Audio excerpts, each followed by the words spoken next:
मी प्रतिभा, माझ्या चॅनलमध्ये तुमचं खूप खूप स्वागत आहे. आज आपण अनेक डाळींपैकी माहिती पाहिलेली आहे, परंतु आज आपण उडीद डाळीविषयी माहिती पाहणार आहोत.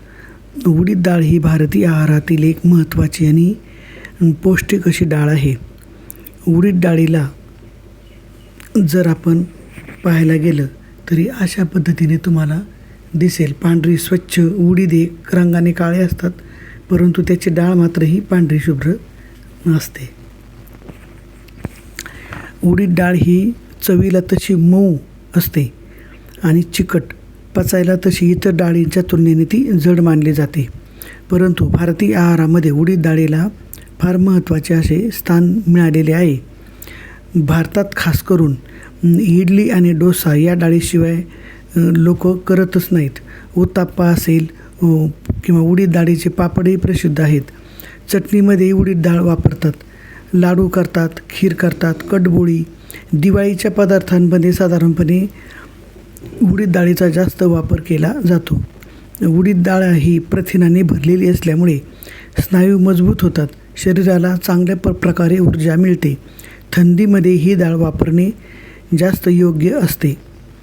उडीद डाळीमध्ये कॅल्शियम, फॉस्फरस मुबलक प्रमाणात असल्याने आपल्या हाडांची क्षमता वाढते, हाडांची झीज भरून निघते.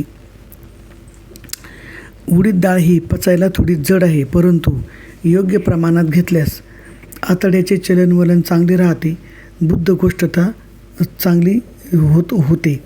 या डाळीमध्ये खनिज आणि अँटीऑक्सिडंट असल्याने त्वचेला उजळवतात व केसांना पोषण देतात. त्यामुळे त्वचा जर काळवंडलेली असेल तर ही डाळ भिजवून तिची पेस्ट करून चेहऱ्याला लावून 10 ते 15 मिनिटांनी चेहरा धुतल्यास तुम्हाला त्वचा मऊ आणि उजळलेली तुम्हाला दिसणार आहे.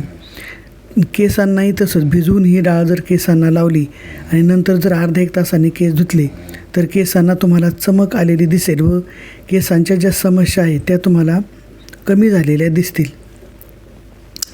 अर्थात हा उपचार एकदा करून भागत नाही. हा उपचार आठवड्यातून निदान एकदा तरी करायला पाहिजे.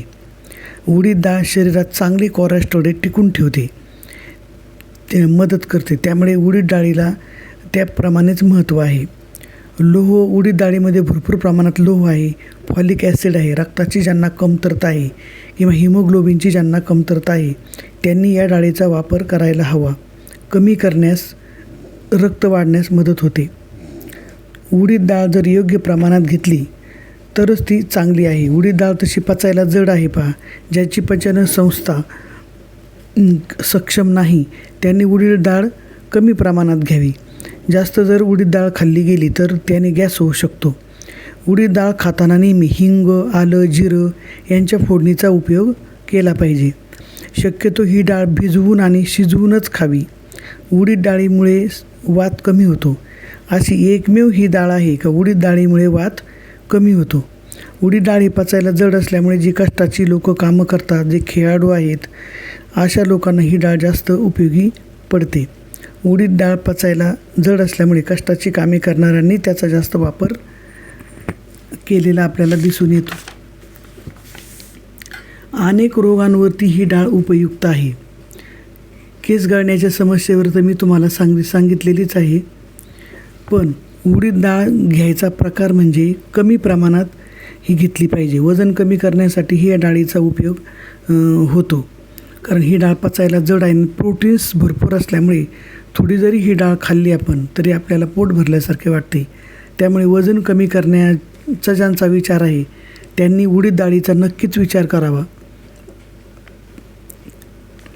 अशी ही उडीद डाळ आपल्या आहारात नक्कीच समावेश करावा. व शक्यतो आपण खायचं म्हटलं तर आपण उडदाचे पापड करू शकतो किंवा इडली डोशामध्ये आपण ही जास्त प्रमाणात वापरू शकतो किंवा चटणीमध्येही आपल्याला ती वापरता येते.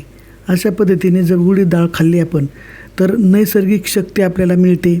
तंदुरुस्तीचा एक विश्वास जो आहे तो आपल्याला उडीद डाळीमुळे मिळतो. आणि घरगुती जे आरोग्य म्हणतो आपण स्वयंपाकघरातलं, ते या उडीद डाळीमुळे आपल्याला पूर्ण करता येतं. नैसर्गिक असा प्रोटीनचा स्रोत आहे. आयुर्वेदिक असं हे अन्न आहे. शरीराची त्याच्यामुळे मजबूती होते. अशा ह्या प्रोटीनचा सुपर फूड असलेली ही डाळ आपल्या आहारात नक्कीच असायला हवी. आजचा हा व्हिडिओ तुम्हाला कसा वाटला ते मला कमेंट करून सांगा व आपल्या आहारात उडीद डाळीचा उपयोग नक्की करा. आणि नवीन जर व्हिडिओ पाहिजे असतील तर लाईक, शेअर आणि सबस्क्राईब करा. धन्यवाद.